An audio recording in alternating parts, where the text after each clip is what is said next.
والمخرجات ولكن هنا انا سؤالي ما موقع الكاريكاتير؟ انا جاي لهذه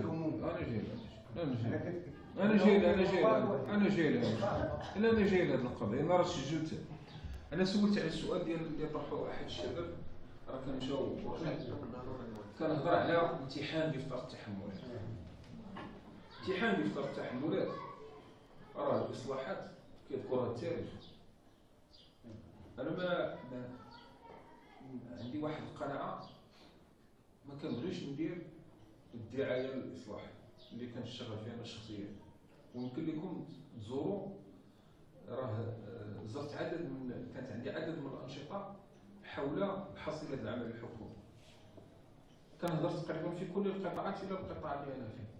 ما كنبغيش نهضر على الانجاز، تنقول راه احد من الاسباب فاش كتبدا تهضر على شي انجاز انت تنوض الحال. يعني في حاله واحده وقتاش كنبدا نهضر عليه فاش نكونوا في خضم مسلسل اصلاحي في هذاك المجال، بحال دابا هادشي ديال طلبه الحقوق وفصلت فيها.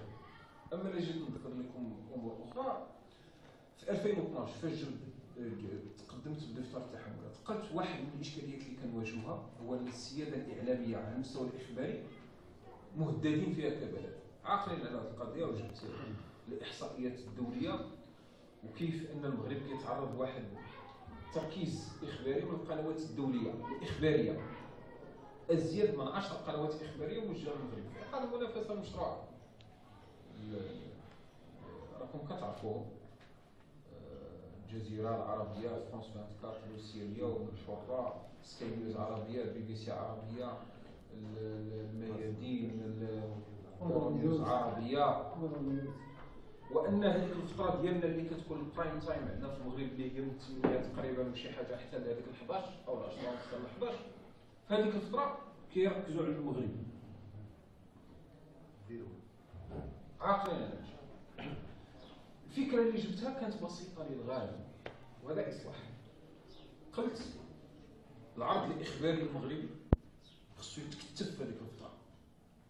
لهذا نشرة الاخبار ديال دوزيام اللي كانت في 11 ونص الليل من عهد السي العربي المساري، وهذه القضيه كاين 11 ونص حتى 12. رجعت ل 9 دولار. النشره بالفرنسيه رجعت ل 8 و4. ميدي ان كنبداو كندوزو للدوزيام، كندوزو للقناه الاولى، كنمشيو للقناه الثانيه، عندنا ساعه ونص. ومعها زدت فكره اخرى، مضاعفه عدد البرامج الحواريه السياسيه، المضاعفه ديالها كل نهار يولي برنامج سياسي. كنبداو بالقضايا والاراء مباشره معكم، مواطن اليوم 90 دقيقه، واحد هو شاهد. وكاينه برامج اخرى مقرره انها غادي. هذه فكره، هذا بوحدو اصلاح. طيب في الوزارات داروا 3 ديال الدراسات مع يعني ميدانيه، ودرنا 2 ماشي حنا اللي طلبناهم، ولكن كيداروا في اطار ماروك ميتري تيسموا لانترميتري. دارت وحده في فبراير 2013 ووحده في فبراير 2014، وخرجت النتائج ديالها في ماي 2014 مؤخرا شهر اللي. هاد الدراسه ديال الماروكمتري ديال الانترميتري اللي كيدار مع ماروكمتري تيستجوب ازيد من 3300 اسر على المستوى الوطني وفق عينه.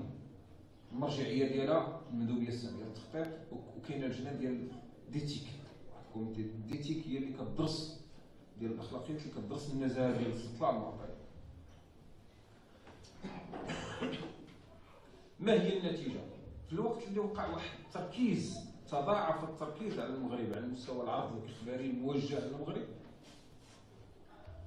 الدراسه كتقول لنا ما بين 2000 بدايه 2013 فاش بدينا كنطبقوا دفتر التحملات، هو خرج جهه رسميه 22 اكتوبر، و 2014 بقات قناه اخباريه وحده هي اللي في القائمه ديال 15 القناه الاولى اللي كيشاهدوها المغاربه. وهذه القناه الاخباريه فقدت 40% من نسب المشاهده ديالها. ضرب سنه فاش جيت في 2012 كان الوضع مختلف. هذه نفس المؤسسه هي اللي كتدرس، ماشي هي اللي درست 2012 و2013 و2014، هي اللي كتقدم لنا النتائج، ماشي جهه اخرى. وما غيرناش المؤسسه، ووزاره الاتصال ما كتمولهاش. يعني حنا ماشي طرف، ماشي اعضاء كاع في لا في اللجنه الاخلاقيات ولا في المجلس الاداري. حنا الا بغينا هذا الشيء كنخلصوا عليه. اذا واضحه لكم الصوره ياك؟ هذه نتيجه. في البرامج السياسيه طلبت شخصيا، قلت لهم المعارضه تكون قد الاغلبيه في البرامج السياسيه، جبتوا جوج جيبوا جوج. ما تطبقوش القاعده ديال هذو المعارضه عندهم هي 30% في البرلمان، عطيو هي 30%، جيبوا ثلاثه الاغلبيه وواحد المعارضه. لا، جوج جوج. كتلاحظوا هذه في البرامج الحواريه. وهذا فاش نقول قلت شي حاجه بمعنى دوزت عبر القانون، اي عبر دفتر التحملات واللي صدقت عليه الهيئه العليا للاختصاص السمعي والبصري. بمعنى كنصلح عبر القانون وفي اطار احترام استقلاليه الاعلام العمومي.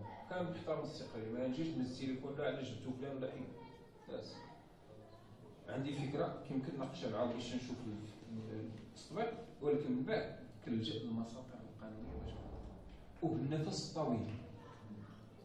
دو جنبير فاش حصلت الانتقادات للتطبيق لبعض طلبات العروض، اتصلت مع الشركات ودرت معهم لقاء فاتح فبراير، ومن بعد درت دراسه علميه وهزيت هذاك الشيء وعطيته لجنه الحكامه ديال شركه المجلس الاداري ديال اللي كيصافقوا على هذا الشيء. وفي مجلس الحكامه كندافع على هذا الشيء، بحيث اني جاي الان انا معكم كنقول لكم المضامين وشنو كنقترح. وغادي في النيه ديالي انه في حال ما لقيت كاع مقاومه غنهز هذاك الشيء ونديه مجلس المنافسه باش يتخذ فيه القرار. في حال ما لقيت معارضه ولا مقاومه.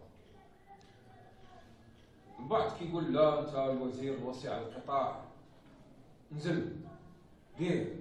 كنقول ليه اذا نزلت ودرت هذاك الشيء كما كيقولوا كما يطالبون به البعض، نقول ليه اذا انا نكون ضد مبدا استقلاليه الاعلام العمومي. يمكنش ندير التدخل. شو اللي كندير؟ الاختلال فاش كنتفق معك عليه كنمشي نعالجو وفق المسالك القانونيه، اما عبر المجلس الاداري او عبر الهيئه العليا للاتصال السمعي والبصري او عبر الا كان عنده علاقه بالجانب الاقتصادي المباشر المنافسه نمشي لمجلس المنافسه. وهذا هو النموذج اللي انا كنحرص على التقديم ديالو وكنحرص على الدفاع عليه. اما الا جيت نسير معكم قضايا اخرى راه يمكن ما ننتهوش، ولكن هادو هي جوج قضايا، قضيه طلب العروض والقضيه ديال التعدديه وكيفاش ربحنا فيهم كبلد.